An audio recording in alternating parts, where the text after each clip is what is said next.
তো এর আগের 13টা ভিডিওতে আমি তোমাদের ক্লাস 10-এর এবিটিএ যে টেস্ট পেপার আছে সেই টেস্ট পেপার থেকে তোমাদের পরিমিতির যে বড় প্রশ্নগুলো অর্থাৎ 14 দাগের যে অঙ্কগুলো সেগুলো কিন্তু আমি করাচ্ছিলাম। তো মোটামুটি 12 থেকে 13টা পেজ করে দিয়েছিলাম। আজকে তোমাদেরকে তার পরের পেজ অর্থাৎ 538 পেজের যে 14 দাগের অঙ্কগুলো সেগুলো আমি তোমাদেরকে করাচ্ছি। তো প্রথমের অঙ্কটা দেখো কি বলেছে। 48 মিটার লম্বা 31.5 মিটার চওড়া একটি নিচু জমিকে 6.5 ডেসিমিটার উঁচু করার জন্য পাশের 27 মিটার লম্বা এবং 18.2 মিটার চওড়া একটি জমির গর্ত করে মাটি তোলা হলো। উঁচু করার জন্য, হ্যাঁ, তাহলে গর্তটি কতটা গভীর করা হয়েছে এটা তোমাকে বের করতে বলেছে। খুব ভালো অঙ্ক, জাস্ট আঁকলেই দেখো অঙ্কটা একদম ইজি হয়ে যাবে। দেখো কি বলেছে, দেখো ধরো এরকম বলেছে একটা জমি আছে, ধরো এরকম একটা জমি আছে, এরকম আয়তকার একটা জমি আছে, মানে তোমার আয়তঘনাকার এরকম একটা জমি আছে, আমি পুরোটা আঁকলাম না। এই জমিতে দৈর্ঘ্য প্রস্থ আর উচ্চতা দিয়ে দিয়েছে। এই দৈর্ঘ্য দিয়ে দিয়েছে কত, দৈর্ঘ্য দিয়েছে দেখো 48 মিটার, প্রস্থ দিয়েছে 31.5 মিটার, আর জমির উঁচু দিয়েছে কত 6.5 মিটার, মানে সবকটাই দিয়ে দিয়েছে। ঠিক আছে, বলেছে এবার এই জমিটাতে মাটি ভরাট করার জন্য পাশে একটা গর্ত খোঁড়া হয়েছে। ধরো পাশে এরকম একটা ধরনের গর্ত করেছে, তো এটা একটা গর্ত। এই গর্ত থেকে মাটি তুলে কি ফেলেছে, এইখানে ফেলেছে। কতটা ফেলেছে না 48 মিটার দীর্ঘ, এত মিটার চওড়া, এত মিটার নিচু জমিকে, এই জমিটাকে মানে দৈর্ঘ্য প্রস্থ হচ্ছে যার 48 এবং 31, সেই জমি নিচু জমিটাকে মানে মাটি ফেলে কতটা উঁচু করেছে 6.5 ডেসিমিটার উঁচু করেছে। ঠিক আছে, এবার বলেছে এবার তার জন্য কি করেছে, পাশে একটা জমি থেকে মানে পাশে একটা জায়গা থেকে 27 মিটার লম্বা 18 মিটার চওড়া একটি জমির গর্ত করে, মানে এটাকে গর্ত করে, ঠিক আছে, গর্ত করে মাটি তুলেছে। এবার গর্তটির মাটির গভীরতা কত, মানে দুটো, অর্থাৎ এইখান থেকে মাটি তুলে এখানে ফেলেছে। পরিষ্কার, একদম সহজ। এর আয়তন যা হবে, এই গর্তর আয়তন যা হবে, গর্তটা যত পরিমাণ মাটি ছিল ততটা পরিমাণ মাটিতে উঁচু করেছে, তার মানে কি গর্তের যা মাটি আর এর মাটি দুটোই সমান। একদম সহজ অঙ্ক, অর্থাৎ এর আয়তন আর এর আয়তন সমান করতে হবে। কিন্তু এর উচ্চতা দেয়নি, তাহলে উচ্চতা এইচ ধরে নেবে, ব্যাস, তাহলেই হয়ে যাবে। ঠিক আছে, তাহলে কি কি বলেছে, তাহলে লিখি আমি জমির দৈর্ঘ্য প্রস্থ উচ্চতা, জমির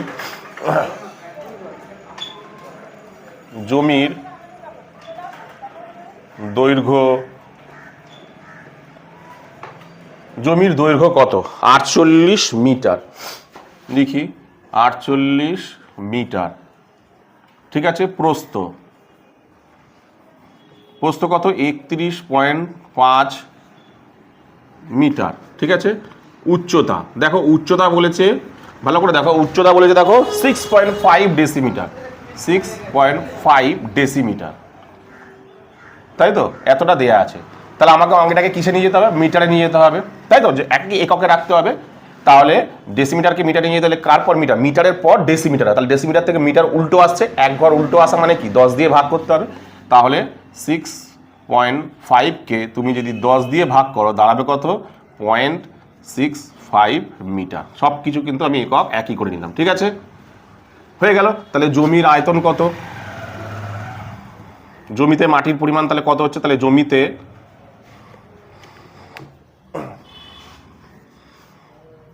জমিতে মাটির কতটা মাটি ফেলেছে, অর্থাৎ মাটির পরিমাণ কতটা হচ্ছে, আয়তনটা হবে কতটা পরিমাণ মাটি ফেলেছে, দৈর্ঘ্য গুণ প্রস্থ গুণ উচ্চতা, অর্থাৎ 48 গুণ 31.5 গুণ 0.65, এত আমি কাটাকুটি মানে করলাম। ঠিক আছে, এত ঘন মিটার। ঠিক আছে, জমিতে কতটা মাটি আছে, তাহলে অনেক মাটি ফেললো, এই গর্ত থেকে জমিতে কতটা পরিমাণ মাটি ফেলেছে, এতটা পরিমাণ। ঠিক আছে, তাহলে গর্ত থেকে মাটি কতটা তুলেছে, এতটাই তো মাটি তুলেছে। তাহলে গর্তের দৈর্ঘ্য প্রস্থ উচ্চতা বের করি। গর্তের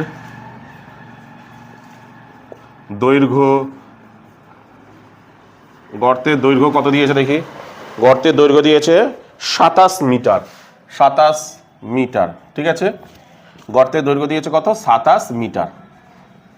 প্রস্থ কত দিয়েছে, প্রস্থ দিয়েছে 18.2 মিটার, 18.2 মিটার। উচ্চতা দেয়নি, তাহলে ধরে নিই গর্তের গভীরতা,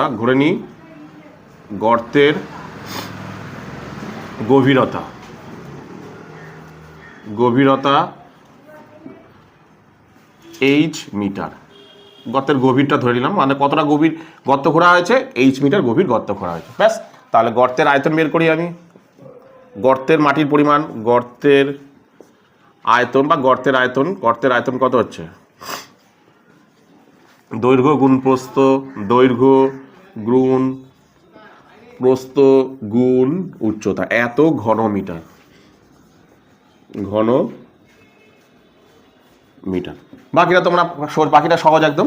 কি করেছে, এই গর্তটা থেকে এই গর্তটা কতটা পরিমাণ মাটি তুলেছে দেখো, এই এতটা পরিমাণ মাটি তুলেছে। এই মাটিটা কোথায় ফেলেছে, এই মাটিটাই তো, অর্থাৎ এই মাটিটাই তো এইখানে ফেলেছে। তাহলে এর আয়তন কত, এর আয়তন হচ্ছে এতটা, মানে এই মাটিটাই তো এখানে ফেলেছে। তার মানে কি এই মাটিটা যা, এই মাটিটাও তাই একই। তাহলে আমি শর্তানুসারে লিখে দিতে পারি দুটো সমান। শর্তানুসারে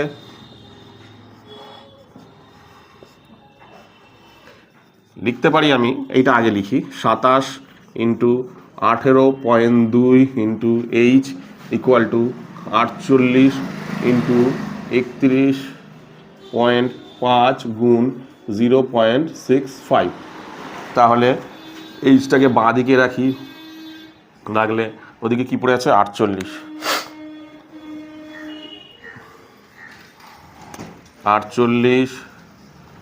গুণ 31.5 গুণ 0.65 গুণ, এটা দিয়ে চলে গেলে কি যাবে, 1/27 গুণ 1/18.2, ঠিক আছে তো? হ্যাঁ, চলো আর কিছু নেই। এবার পয়েন্ট তুলি প্রথমে। পয়েন্ট তুললে এখানে একটা 10, পয়েন্ট তুললে এখানে একের পরে দুটো শূন্য, এই পয়েন্টটা তুলে এখানে একটা শূন্য। কাটাকুটি করি, আমি এক কাজ করি, এই শূন্য আর এই শূন্য কেটে দিই। আর কি কাটাকুটি যাচ্ছে দেখি, 3 দিয়ে কাটি, 3 নং 27, 3 দিয়ে কাটলে 3 একে 3, 3 6 18, ফের 2 দিয়ে কাটি, আচ্ছা 9 দিয়ে এটা যাচ্ছে, 3 নং 27, হ্যাঁ যাচ্ছে, 9 দিয়ে এটা ডাইরেক্ট যাচ্ছে, 3 নং 27, 28, 29, 30, 28, 3 নং 27, না যাচ্ছে না, যাচ্ছে না, না যাচ্ছে, 3 নং 27, সরি যাচ্ছে তো, 3 নং 27, 5 নং 45, যাচ্ছে 9 দিয়ে ডাইরেক্ট, ঠিক আছে, 35 হলো।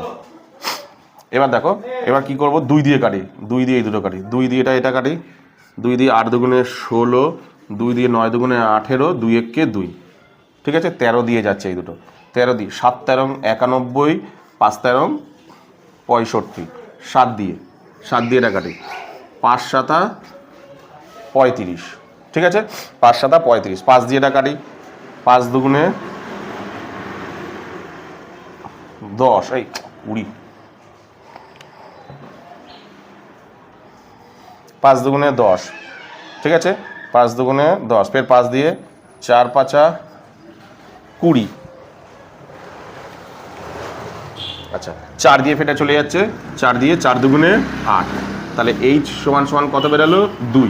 তাহলে গর্তের গভীরতা কত, উত্তর কি চেয়েছে, গর্তটি কত মিটার গভীর হবে, গর্তটি, সুতরাং গর্তটি 2 মিটার, গর্তটি 2 মিটার গভীর হবে, গর্তটি 2 মিটার গভীর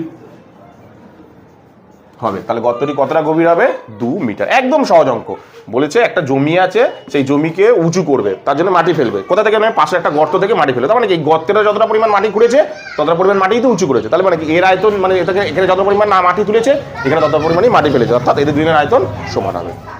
কি বললাম বুঝতে পেরেছো? চলো তুলে নাও। তো এরপরে তোমাদের করাবো 14 দাগে 2-এরটা। বলছে একটি নিরেট গোলকের ব্যাস 14 সেমি, এই গোলকটি গলিয়ে 3.5 সেন্টিমিটার ব্যাসার্ধে কতগুলি নিরেট গোলক তৈরি করা হবে। একদম সহজ অঙ্ক দিয়েছে, একদম সহজ অঙ্ক দিয়েছে। বলেছে কি দেখো, এরকম ধরো একটা নিরেট বড় গোলক আছে যার ব্যাস হচ্ছে 14 সেমি, ঠিক আছে। তাহলে ব্যাসার্ধ কত, এটা এখান থেকে এতটা হচ্ছে 14 সেমি, তাহলে ব্যাস কতটা, অর্থাৎ আর কতটা, আর সমান সমান এর অর্ধেক হবে, কত হবে 7 হবে, ঠিক আছে। এইরকম ধরনের গোলক থেকে, নিরেট গোলক থেকে গলিয়ে এরকম ছোট ছোট গোলক তৈরি করেছে, এরকম ধরনের ছোট ছোট গোলক তৈরি করেছে, ঠিক আছে। যার ব্যাসার্ধ দিয়েছে ব্যাসার্ধ কত দিয়েছে 3.5 সেন্টিমিটার। এরকম ধরনের কটা গোলক তৈরি করা যাবে। তার মানে দেখো, একটা বড় জিনিস থেকে, পরিষ্কার কথা, একটা বড় জিনিস থেকে যখন একটা বড়, মানে একটা জিনিস থেকে যখন কেটে মানে গলিয়ে যখন ছোট ছোট টুকরো বের করবে তখন কি হবে সেটা মানে কি টুকরো করছে মানে কি ভাগ করছে কথা কথা এটা ধর একটা জিনিস ধর একটা কোনো একটা জিনিস এটাকে ছোট ছোট ধরনের টুকরো করছি মানে অ্যাকচুয়ালি কি ছোট ছোট ভাগ করছি তার মানে কি এটাতে যতটা পরিমাণ লোহা আছে সেইটাকে যদি এই ছোট গোলকের লোহার পরিমাণটা দিয়ে ভাগ করি তাহলে কটা গোলক পেয়ে যাবো ভাবো ধরো সাপোজ এটা 10 আছে এটা কতটা 10 সেন্টিমিটার ধরো লম্বা এবার এটাকে আমি এরকম ছোট ছোট দু টুকরো মানে 2 মিটার করে 10 সেন্টিমিটার এটা ধরো 2 সেন্টিমিটার করে আমি কাটছি এই ছোট ছোট করে 2 সেন্টিমিটার করে ভাগ করছি মানে কটা ভাগ করছি বলতো তাহলে কি এই 10 থেকে 2 দিয়ে ভাগ করলেই তো অঙ্ক পেয়ে যাচ্ছি মানে অ্যান্সার পেয়ে যাচ্ছি কটা হচ্ছে 5টা হচ্ছে না 10কে এই 2 দিয়ে ভাগ করলে তার মানে কি এই বড় গোলকটার আয়তন থেকে ছোট গোলকটার আয়তনকে যদি আমি ভাগ করে দিই তাহলে আমার কটা গোলক বেরিয়ে যাবে একদম সহজ অঙ্ক তাহলে লিখি বড় গোলকের ব্যাসার্ধ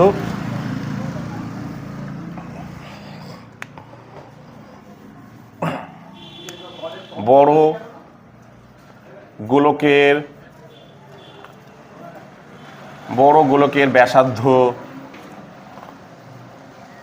গোলকের ব্যাসার্ধ কত 14 ব্যাস তাহলে 2 দিয়ে ভাগ করলে 14 7 দুগুণে 14 কত সেমি তো কিসে আছে অঙ্ক সেমি 7 সেমি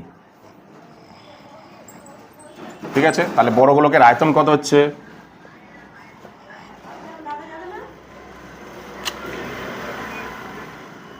বড় গোলকের আয়তন না আয়তনের ফর্মুলা হচ্ছে 4/3 পাই আর কিউব গোলকের আয়তনের ফর্মুলা আমি এখানে দিচ্ছি 4/3 গুণ 22/7 গুণ 7 গুণ 7 গুণ 7 কাটাকুটি করার দরকার নেই লিখে দাও এত ঘন সেমি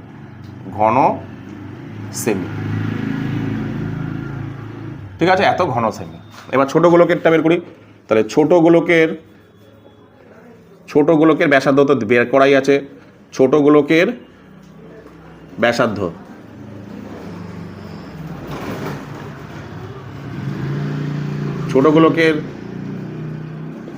ব্যাসার্ধ কত ছোট গোলকের ব্যাসার্ধ হচ্ছে তোমার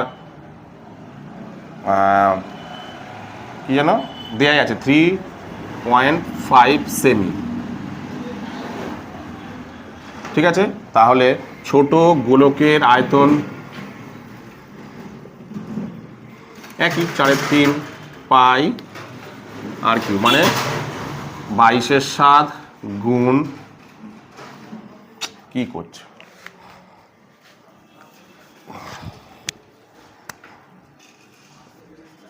3.5 গুণ 22/7 গুণ আর মানে হচ্ছে 3.5 গুণ 3.5 গুণ 3.5 এত ঘন সেমি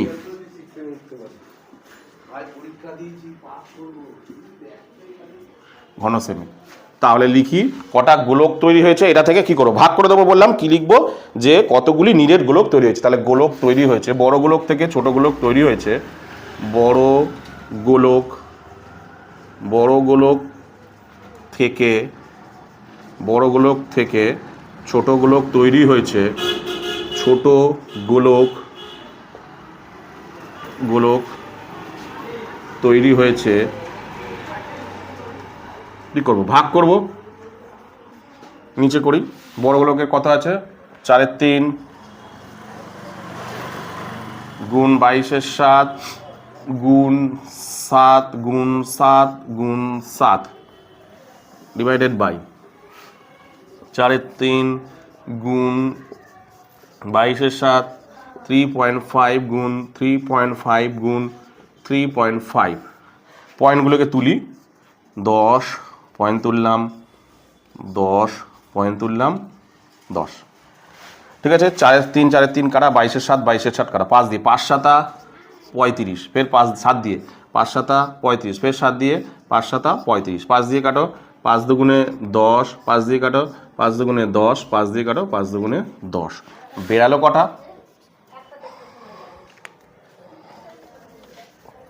তাহলে বেরালো কটা 2 দুগুণে 4 4 দুগুণে 8টি কটা বেরালো এরকম ধরনের বড় গোলক থেকে এরকম ধরনের ছোট গোলক কটা বেরাবে টোটাল 8টা বেরাবে কি বললাম বুঝতে পেরেছো চলো তুলে নাও তো এরপরে তোমাদের যেটা করাবো সেটা হলো তোমাদের দেখো 3-এর অঙ্কটা কি বলেছে দেখো 4.2 ডেসিমিটার দৈর্ঘ্যের ধার বিশিষ্ট একটি নিরেট কাঠের ঘনক থেকে সবচেয়ে কম কাঠ নষ্ট করে যে নিরেট লম্বে থাকা শঙ্কু পাওয়া যায় তার আয়তন নির্ণয় করে। একদম সহজ অঙ্ক এবং এই অঙ্কটা প্রচুর জায়গায় রয়েছে টেস্টে পড়ে, তো প্রায় 4-5 জায়গায় রয়েছে। আমি দুটো পেজের নাম্বার বলে দিচ্ছি, সেটা হলো তোমার দেখবে 362 পেজে 14 দাগে তোমার 362 কোথায় কোথায় আছে তোমাদের বলছি। এই 3-এর অঙ্কটা মানে এই 3-এর যে অঙ্কটা 362 পেজে দেখবে, 362 পেজে তোমরা দেখে নিও অঙ্কটা আমি করেছি। 362 পেজে 14 দাগের যে 14 দাগের 2-এর অঙ্কটা আছে সেখানে এই অঙ্কটা আছে, ঠিক আছে। আবার দেখবে 495 পেজের 14 দাগের ওখানেও করে দিয়েছি আমি 2। এছাড়া আরও অনেক পেজেই আমি করেছি, তোমরা সেখান থেকে দেখে নিও, আমি আর বললাম না। তোমরা এই দুটো পেজ ফলো করো, এই দুটো পেজে দেখবে এই অঙ্কটা করানো আছে, সেখান থেকে তোমরা দেখে নিও, আমি আলাদা করে আর করাচ্ছি না, ঠিক আছে। চলো তারপরের পেজ, তারপরে হচ্ছে দেখো 564 পেজ, ঠিক আছে। 564 পেজে 14 দাগের অঙ্কটা খুব ভালো অঙ্ক এবং খুব মজাদার অঙ্ক। দেখো অঙ্কটা কি বলে দেখো, একটি ঘনকাকৃতি একটি সম্পূর্ণ জলপূর্ণ চৌবাচ্চা থেকে সমান মাপে 64 বালতি জল তুলে নিলে চৌবাচ্চাটি 1/3 অংশ জলপূর্ণ থাকে। চৌবাচ্চায় একটি ধারের দৈর্ঘ্য 1.2 মিটার হলে প্রতিটি বালতিতে কত লিটার জল ধরবে হিসাব করে লিখি। ভালো করে আঁকাটাকে বোঝো, অঙ্কটাকে কিচ্ছু না, ভালো করে তুমি আঁকাটাকে বোঝো, আর কিচ্ছু লাগবে না। দেখো অঙ্কটা এক্ষুনি সহজ হয়ে যাবে যদি আঁকাটাকে তুমি ভালো করে বুঝতে পারো। আমি আঁকছি, কি বলেছে দেখো, একটা চৌবাচ্চা আছে, সাপোজ ধরো এরকম ধরনের একটা চৌবাচ্চা আছে, আমি পুরো আয়তঘনাকার আঁকলাম, যা চৌ বক্স টাইপের করেই আঁকছি। ধরো এরকম ধরনের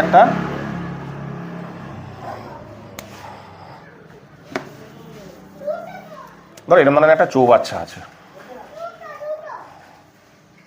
ঠিক আছে। এই চৌবাচ্চার প্রতিটি ধারের দৈর্ঘ্য দিয়ে দিয়েছে 1.2 মিটার, ওকে, ভালো কথা।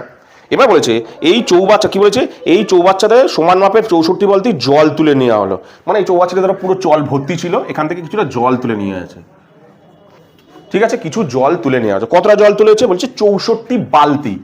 কি বলেছে ভালো করে লক্ষ্য দেখো, 64 বালতি জল তুলেছে, কিন্তু বালতি জল তুলেছে, 64 বালতি জল তুলেছে, ঠিক আছে।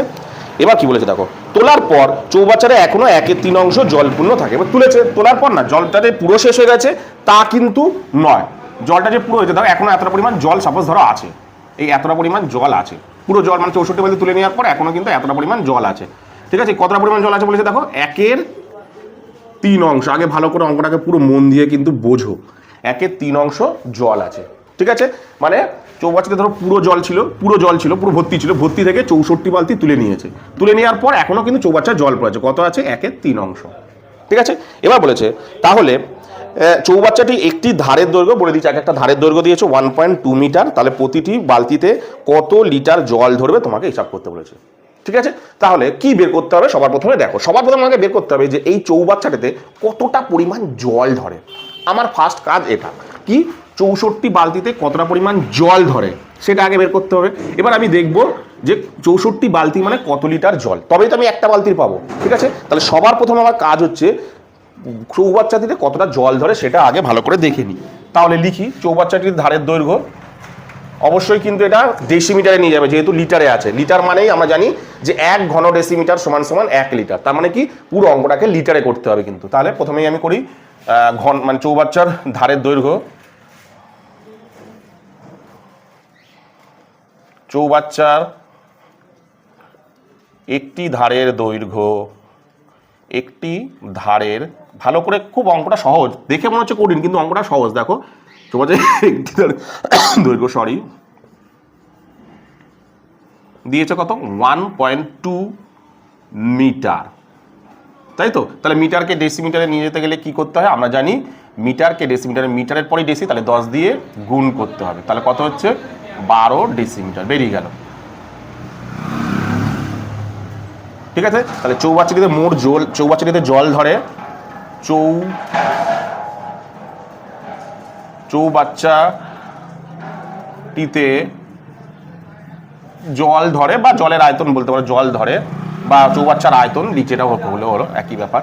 চৌবাচ্চার আয়তন আমরা জানি কি, ঘনকের আয়তনের ফর্মুলা কি, ঘনকের আয়তনের ফর্মুলা হচ্ছে ধারের কিউব, মানে এ কিউব মানে এই যে 12 কিউব হবে, ঠিক আছে, মানে একটা ধারের কিউব হয়, অর্থাৎ 12 কিউব, ঠিক আছে।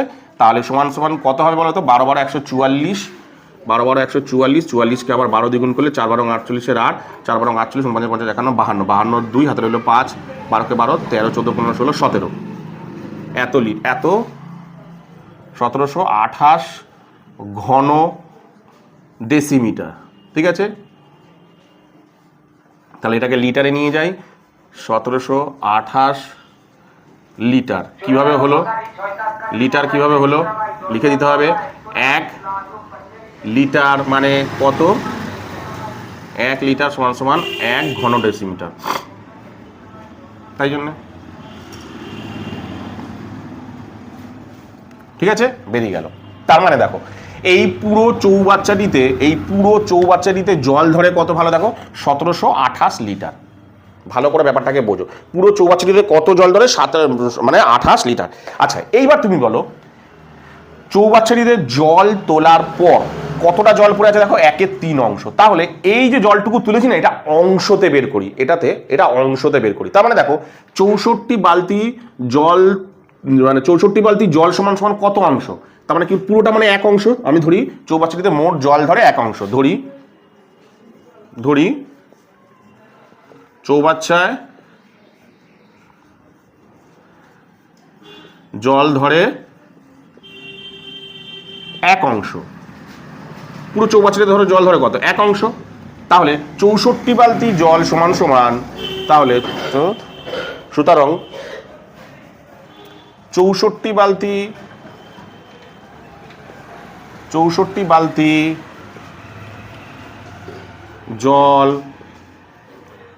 সমান সমান 64 বালতি জল মানেটা কি, 64 বালতি জল মানে দেখো টোটালটা যদি 1 অংশ হয়, ঠিক আছে, টোটালটা ধরো 1 অংশ, পুরোটা কত, পুরোটাতে কতটা আছে, 1 অংশ। সেখান থেকে এই অংশটুকু যদি বাদ দিই, মানে যতটা জল পড়েছে সেটা বাদ দিলে তো 64 বালতি জল কতটা পরিমাণ অংশ সেটা বেরিয়ে যাবে। এবার কেন অংশ বের করছি আসছি আমি। তাহলে কত অংশ বাদ দেবো, 1/3 অংশ বাদ দেবো, তাই তো। তাহলে আমি সাইডেই করছি, এখানে 3 লসাগু, তাহলে এটা উপরে 3, এটা হবে 1 ইজিক্যাল টু 2/3 অংশ। তাহলে ভালো করে দেখো এই 2/3 অংশ, তার মানে এই 2/3 অংশ মানে কত লিটার জল, এই কতটা জল, 64 বালতির জল। ভালো করে শোনো, 2/3 অংশ মানে 64 বালতির জল। তোমাকে কিন্তু কটি বালতি উত্তর চাইনি, তোমাকে চেয়েছে এখানে কি চেয়েছে দেখো, প্রতি বালতিতে কত লিটার জল ধরবে। আগে প্রথম কটা একটা বালতিতে কত লিটার জল ধরবে সেটা তোমাকে, তার মানে আগে 64 বালতিতে কত লিটারে নিয়ে যেতে হবে, তারপর তোমার কাজ হবে, তাই তো। তাহলে কিভাবে আমি লিটারে নিয়ে যাবো, ভালো করে দেখো। এখানে আমি কি পেলাম, যে 64 বালতি মানে 2/3 অংশ জল। ভালো করে দেখো, আমি যদি বলি যে এই 1 অংশ মানে পুরোটা মানে কত, 1 অংশ, এই 1 অংশ মানে কত লিটার জল বলো তো, এই 1 অংশ মানে পুরোটা জল তো, এই 1 অংশ মানে চৌবাচ্চাতে পুরোটা জল তো, পুরোটা জল মানে কত লিটার জল, ভালো করে লক্ষ্য করে দেখো, আমি করেছি 1728 লিটার জল। ভালো করে শোনো, এই আমাকে কি বের করতে হবে, অ্যাকচুয়ালি 64 বালতি মানে কত লিটার জল বের করতে হবে, 64 বালতি মানে কতটা লিটার জল, কত লিটার জল তুলেছে সেটা বের করতে হবে। কিন্তু এখানে লিটারে তো কোনো ব্যাপারই নেই, 64 বালতি কত লিটার বলেনি, তাহলে কিভাবে বের করবো। ভালো করে দেখো, আমি জেনে নিলাম যে 64 বালতি মনে হচ্ছে 2/3 অংশ, ভালো কথা। এবার ভালো করে লক্ষ্য করে দেখো, টোটাল এই চৌবাচ্চায় জল ধরে আমি কি বলেছিলাম, 1 অংশ। এই 1 অংশ মানে কতটা পরিমাণ জল, পুরো চৌবাচ্চাটার জল। তাহলে 1 অংশ মানে কতটা জল, পুরো চৌবাচ্চায় 1728 লিটার জল। তাহলে আমি লিখছি দেখো, 1 অংশ জল সমান সমান কত লিটার জল, 1728 লিটার। ভালো করে ব্যাপারটাকে বোঝো, পুরো জলটা মানে কত, 1 অংশ, এত লিটার জল। আমার কতটা জলের পরিমাণ, মানে কত লিটার জলের পরিমাণ দরকার, কতটা জলের পরিমাণ দরকার, আমার 64 বালতি জলের পরিমাণ দরকার। তাহলে 64 বালতি মানে কত অংশ, 2/3 অংশ। তাহলে আমি লিখতে পারি না যে 2/3 অংশ জল মানে কত লিটার, তাহলে বেশি হবে, এর সাথে গুণ করবো 2/3। ভালো করে ঠান্ডা মাথায় বোঝো, ঠান্ডা মাথায় জাস্ট ভাবো, বলছে 64 বালতি মানে আমাকে লিটারে নিয়ে যেতে হবে, তবেই তো আমি একটা বালতিতে কত লিটার জল, তাহলে এখানে তো লিটার দেওয়া নেই। তাহলে আমি একটা কাজ করলাম, আমি কি করলাম, প্রথমে দেখে নিলাম যে টোটাল 64 বালতি জল তোলার পর 1/3 অংশ পড়ে আছে। তাহলে আমি আগে জেনে নিই যে 64 বালতির জল মানে কতটা অংশ জল। তাহলে আমি ধরে নিলাম যে চৌবাচ্চায় টোটাল জল ধরে 1 অংশ, তাহলে 64 বালতি জল মানে কতটা পরিমাণ জল, 64 পরিমাণ জল মানে হচ্ছে 2/3 অংশ জল। কারণ টোটাল 1 অংশ হলে সেখান থেকে 1/3 বাদ দিলে, জল যেহেতু পড়ে আছে তাহলে বাদ দিলে বাকি জলটা আমি তুলেছি। টোটাল ছিল 1 অংশ, সেখান থেকে 1/3 এখনো পড়ে আছে, তার মানে কতটা জল তুলেছি, 2/3 অংশ। তাহলে ভালো করে দেখো, তার মানে আমাকে কি বের করতে হবে, যে 2/3 অংশ জল মানে, অর্থাৎ এখানে এটা মানে কত, 2/3 অংশ, এই খালি জায়গাটুকু। তাহলে এই 2/3 অংশ মানে কত লিটার জল বের করলেই আমি 64 বালতিতে কতটা পরিমাণ জল ধরে পেয়ে যাবো। তাহলে কিভাবে বের করব? আমি জানি যে পুরো এই জিনিসটা মানে এক অংশ, এই যে এক অংশ, তাহলে এই এক অংশ মানে কত লিটার জল? এত লিটার জল, তাই লিখেছি এক অংশ মানে এত লিটার জল। তাহলে 2/3 অংশ মানে কত লিটার জল? এত লিটার জল। ব্যাস, এবার কাটাকুটি করি, তাহলেই বেরিয়ে যাবে কত লিটার জল। 3 দিয়ে 3 5 15, 3 7 21, 3 5 15, 3 7 21, 3 6 18, তাহলে হচ্ছে কত? হচ্ছে কত? 6 দুগুণে 12 2, 6 দুগুণে 12 2, 6 দুগুণে 12 2, 7 দুগুণে 14, 15, 15 5, হাতে রইল 1, 5 দুগুণে 10 আর 1 11, এত লিটার জল দেখো পেয়ে গেলাম। এখানে কত লিটার জল আছে? তার মানে 2/3 অংশ মানে কত লিটার জল?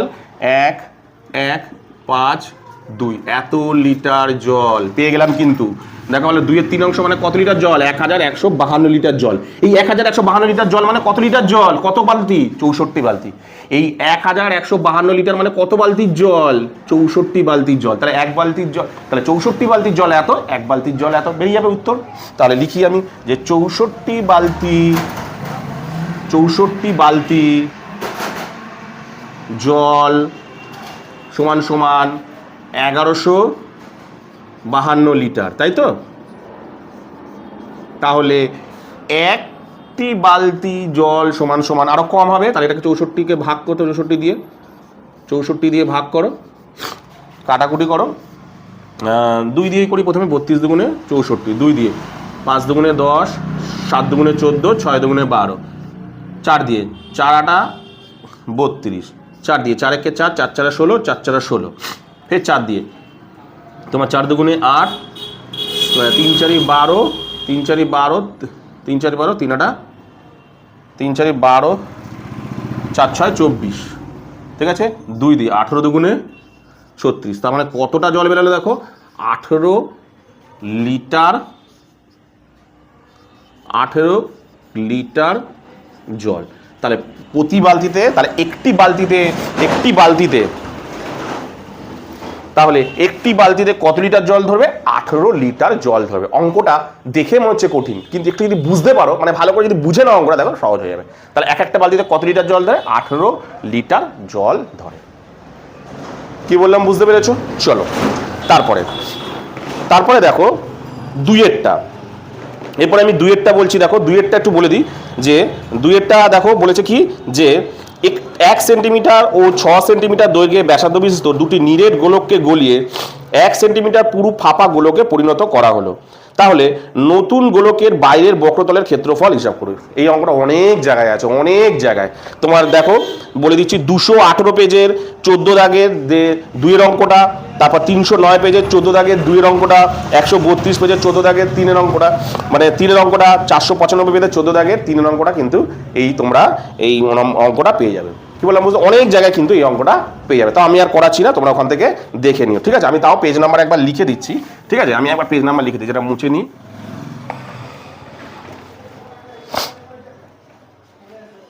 এরপরে দেখো, আচ্ছা তোমরা এটা তো বলে দিলাম যে এটা তো লিখে দিই, তো কত 200 বলে দিলাম, যেমন 218 পেজের 14 দাগের 2-এরটা, আবার কিছু আছে কত 309 পেজে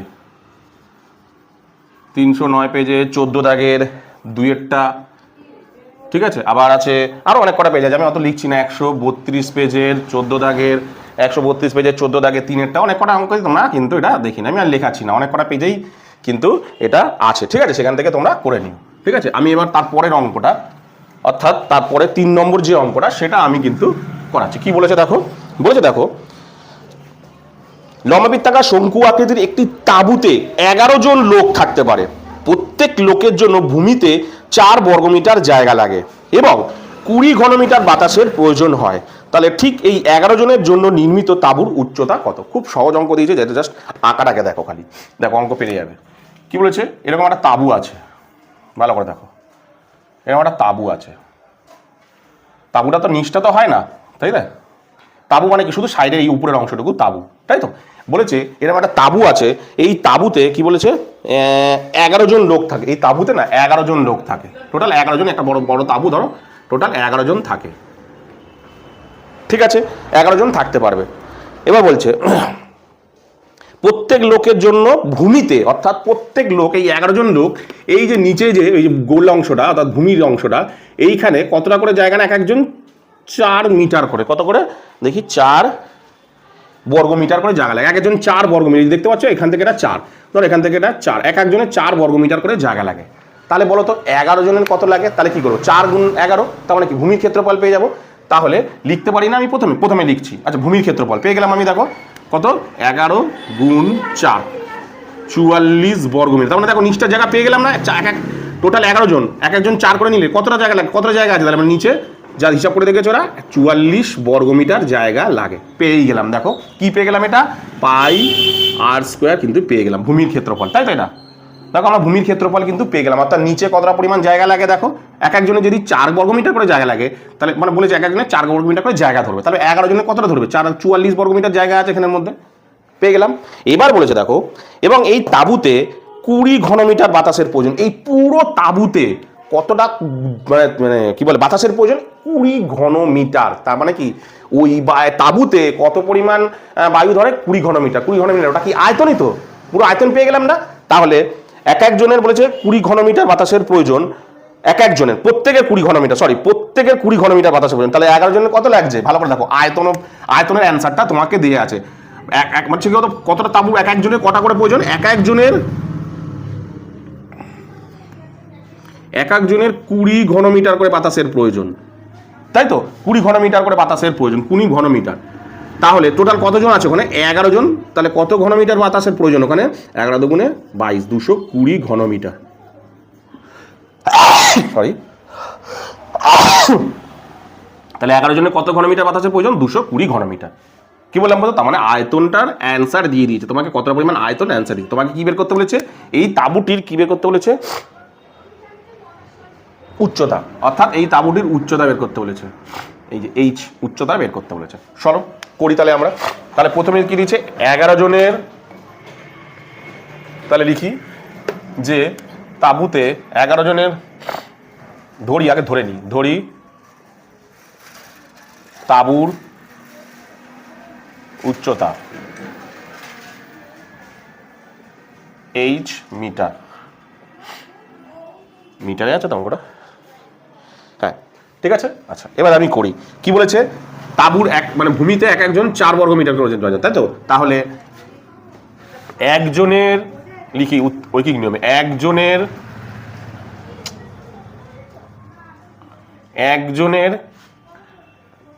ভূমিতে জায়গা প্রয়োজন, কি বলেছে, একজনের ভূমির ক্ষেত্রফল কি, প্রত্যেক লোকের ভূমিতে জায়গা লাগে। তাহলে একজনের ভূমিতে একজনের জায়গা লাগে,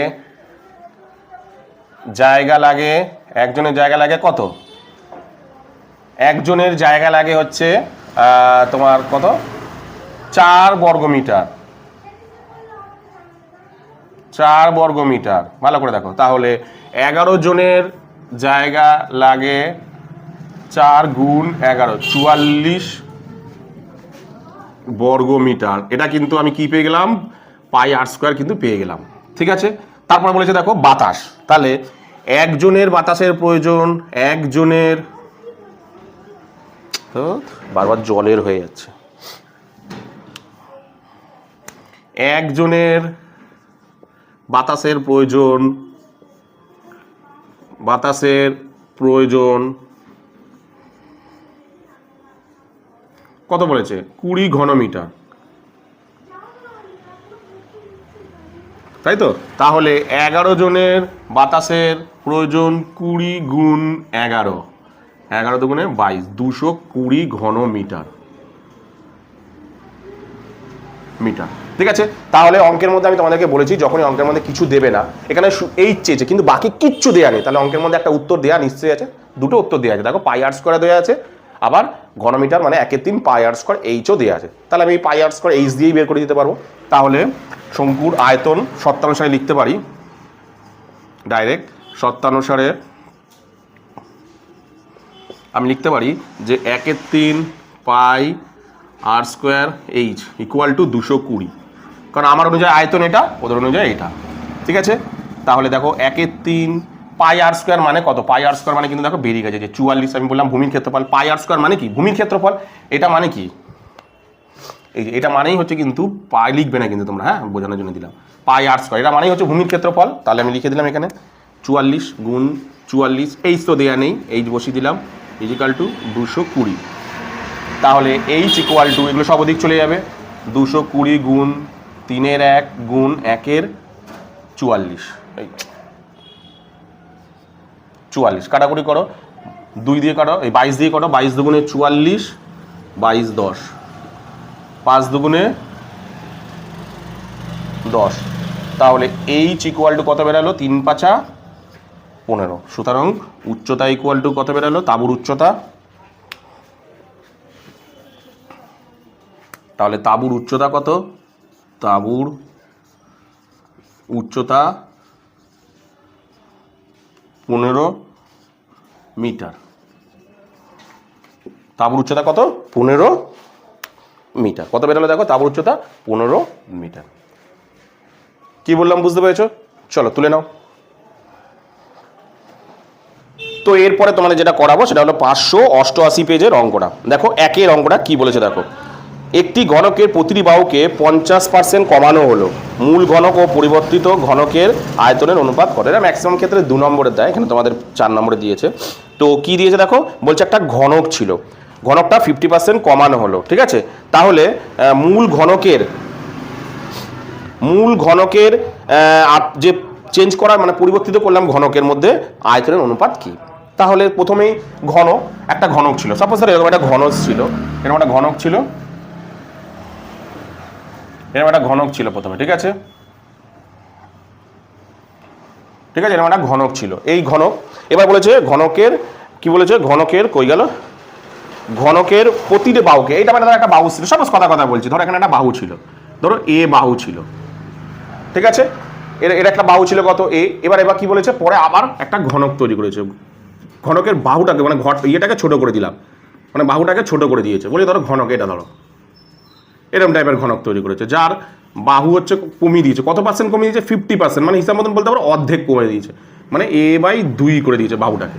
তাহলে বলছে এই ঘনকের আর এই ঘনকের আয়তন বের করো, একদম সহজ। তার মানে কি, দুজনের আয়তন বের করো। তাহলে লিখি ঘনকের প্রথমে আঁকি, প্রথম ধরি, তাহলে ধরি প্রথম ঘনকের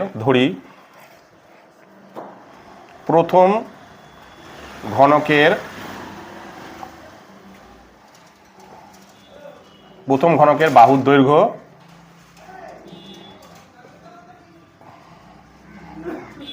a একক, ঠিক আছে। তাহলে প্রথম ঘনকের আয়তন কি হয়, ঘনকের আয়তনের ফর্মুলা কি, বাহুর কিউব মানে a কিউব এত ঘন একক, ঠিক আছে। এবার কি বলেছে, ঘনকের বাহুর দৈর্ঘ্য 50% কমিয়েছে, তাহলে লিখি ঘনকের বাহুর দৈর্ঘ্য 50% কমালে,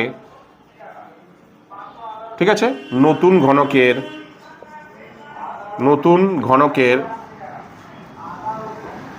বাহুর দৈর্ঘ্য কত হচ্ছে, এ ছিল, ভালো করে দেখো কত ছিল এ। এবার কি বলেছে, 50% কমিয়েছে, এ ছিল তার 50% কমিয়েছে, ভালো করে ব্যাপারটাকে বোঝো। এ ছিল, এবার একে 50% কমিয়ে দিয়েছে, বিয়োগ এর 50%, দেখো মুখে আমি করতে পারো 50%, তবে বোঝানোর জন্য করলাম, এর 50% কমিয়েছে, এ ছিল এর 50% কমিয়ে দিয়েছে, তার মানে কত কমেছে দেখো, এ 50% মানে কত, এ গুণ 50 বাই, এটা না করলেও হবে কিন্তু আমি তোমাদের বোঝানোর জন্য করছি, কিন্তু 50/100 কাটাকুটি করলে হবে 1/2, মানে a-a/2, তাহলে দাঁড়াচ্ছে কত, 2 লসাগু, তাহলে দাঁড়াচ্ছে এটা হচ্ছে 2a বিয়োগ a ইজিক্যাল টু দাঁড়াচ্ছে কত দেখো, a/2 ঘন 2 একক। এটা তোমরা ডাইরেক্টও করতে পারো, আমি জাস্ট বুঝালাম। অনেক সময় যদি মানে চেঞ্জ করে দেয়, একটা সংখ্যা দিয়ে দেয়, তখন কিন্তু তোমরা বুঝতে পারবে না, যদি বাড়ায় তাহলে তখন কিন্তু তোমরা পারবে না, তাই জন্য এরকমভাবে ক্যালকুলেট করলাম। তাহলে এবার লিখি নতুন ঘনকের আয়তন, তাহলে নতুন ঘনকের আয়তন, নতুন ঘনকের আয়তন কত হচ্ছে, বাহুর কিউব মানে এ কিউব, মানে কত দাঁড়াচ্ছে এ কিউব আর 2 × 4 = 8, এত ঘন একক। ঠিক আছে, সুতরাং দুজনের আয়তন যে প্রথম গোলক ও নতুন গোলকের, প্রথম গোলক ও নতুন গোলকের আয়তন। ঠিক আছে, প্রথম গোলক ও নতুন গোলকের আয়তন কত হচ্ছে, প্রথম গোলক কত এ কিউব ইস টু দ্বিতীয় গোলক কত এ কিউব বাই 8, কাটাকুটি করো, এ কিউব কেটে যাচ্ছে, পড়ে থাকছে কত 1/8। ঠিক আছে, এটা এখানে করছি। হ্যাঁ, তাহলে দেখো এটাকে ঠিক করতে গেলে কি করতে হয়, নিচেরটাকে লসাগু করে দুজনের সাথে গুণ করতে হয়। এই যে যখন ভগ্নাংশে থাকে তখন কি করতে হয়, এই যে ভগ্নাংশে যে নিচের অংশ দুটোতে থাকবে, এর নিচে কিছু মানে কত 1 আছে, নিচেগুলোকে লসাগু করে সেটা দুজনের সাথে গুণ করতে, তাহলে 1-এর সাথে লসাগু কত 8, তাহলে 1 গুণ করতে হবে ইজিক্যাল টু 1/8 গুণ 8, কাটাকুটি করো, এটা কেটে যাচ্ছে, ইজিক্যাল টু দাঁড়াচ্ছে কত দেখো তোমার 8:1 একক। কত দাঁড়ালো দেখো 8:1 একক। কি বললাম বুঝতে পারছো, একদম সহজ অঙ্ক। এটা অ্যাকচুয়ালি 2 নম্বরের আসে, মানে 5 নম্বরে সাধারণত খুব কমই দেয়। ঠিক আছে, 2 নম্বরের যে প্রশ্নগুলোতে সেখানেই কিন্তু আসে, অর্থাৎ 4-এর দাগে তাই এটা আসে। চলো তারপরের অঙ্কটা দেখো, 2 নম্বরের অঙ্কটা। এখানে 2 নম্বরের অঙ্কটা কোথায় কোথায় আছে তোমাদেরকে বলে দিচ্ছি। 2 নম্বরের যে অঙ্কটা, এবার বাকি না যত অঙ্ক পেজগুলো আছে সব কিছু তোমরা কি করতে পারবে বলো তো, একই অঙ্ক পাবে। তাহলে 2-এর দাগেরটা 381 পেজের, যে 2-এর দাগেরটা তোমরা 381 পেজে 14 দাগের 2 নম্বর অঙ্কটা তোমরা এটা পাবে। ঠিক আছে, 2 নম্বর অঙ্কটা কি বলেছে একটু বলি, যে লম্ববৃত্তাকার শঙ্কুর তির্যক উচ্চতা 27 সেমি এবং সমতলের ক্ষেত্রফল 147.84 বর্গ সেমি, শঙ্কুটির ভূমির ব্যাস কত নির্ণয় করো। ঠিক আছে, এর আগে যে অঙ্কটা ছিল না সেখানে কিন্তু ব্যাসার্ধ ছিল, দেখবে উত্তর কিন্তু ভুল দিয়েছিল, সেখানে লিখেছিল ব্যাসার্ধ ছিল, এখানে কি হয়েছিল এটা হয়ে গেছে ব্যাস। তারপরে এরপরটা কি আছে দেখো, 3 নম্বরের অঙ্কটা। 3-এর অঙ্কটা বলেছে দেখো, কি বলেছে দেখো, যে 9 সেন্টিমিটার দীর্ঘের অন্তঃব্যাসার্ধ বিশিষ্ট একটি অর্ধগোলকের পাত্র সম্পূর্ণ জলপূর্ণ আছে। এই জল এখানে দেখো কিছু দেয়নি, এখানে কিন্তু কিছু আছে, এত সেমি ও এত সেমি দৈর্ঘ্যের ব্যাস ও সেন্টিমিটার উচ্চতা, অর্থাৎ 4 বা 5 ছিল এরকম বোধহয়।